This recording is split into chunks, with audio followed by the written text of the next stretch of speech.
How to back up files using computer with Windows OS.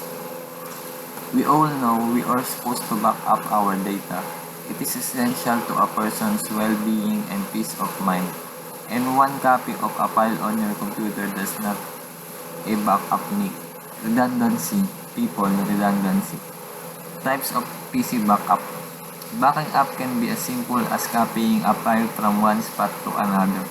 Say from your hard drive to a removable USB flash drive. But the arsenal of tools at your disposal can do so much more.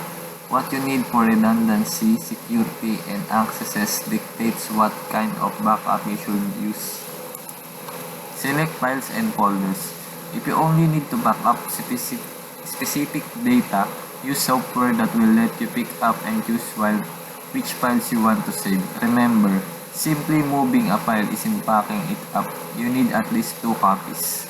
To be safe, back up entire folders on a recurring basis to ensure that newly recreated or updated files get backed up at a later date. There's plenty of free software to take care of this for you, including Windows 10's integrated backup and restore feature. You can find it via the Start menu, Settings, Update, and Security to backup.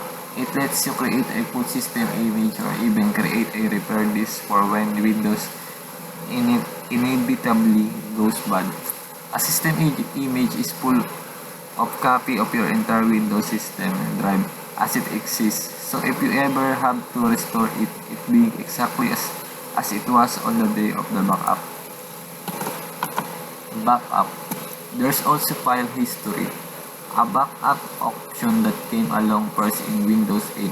It offers securing of copying of files you use to a secondary drive as backup. In the option to restore only the version of a file you need to recover, file history is a lot easier to set up, but it's also more limited. This is the example icon of backup using file history. There are several ways to back up your PC. Select the Start button, then select Control Panel, System and Maintenance, Backup and Restore. Do one of the following. If you've never used Windows Backup before or recently upgrade your version of Windows, select the Setup Backup and then follow the steps in the wizard. If you created a backup before, you can wait for your regularly scheduled backup to occur, or you can manually create a new backup by selecting Backup Now. If you created a backup before but want to make a new full backup rather than updating the old one, select the Create New Full Backup and then follow the steps in the wizard. Note: do not back up files to the same hard disk that Windows is installed on. For example, do not back up files to a recovery partition.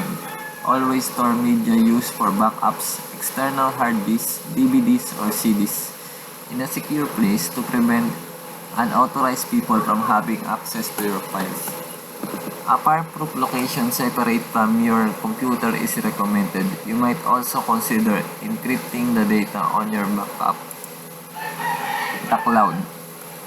We kind of covered this above, but it bears repeating, as the cloud is the future as well as the present of backup. The cloud refers to online storage. Sometimes it is used by a service like Google Drive to store your data. It can also be straightforward storage space provided by big companies or small, like our current editor's choice favorite, iDrive, which lets you back up multiple devices to 2 TB of cloud storage for $69.50 a year.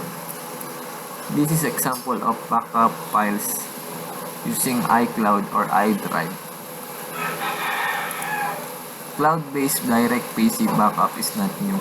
Carbonite and competitors have been around for years in providing direct backups of files on your computer to the internet, usually in the ground and in a completely unobtrusive way. There is typically a free tier of service and a subscription fee to back up more stuff. The amount depends on the service. If you have only a few small files to store and you probably have a Google or Gmail account, then stick with Google Docs.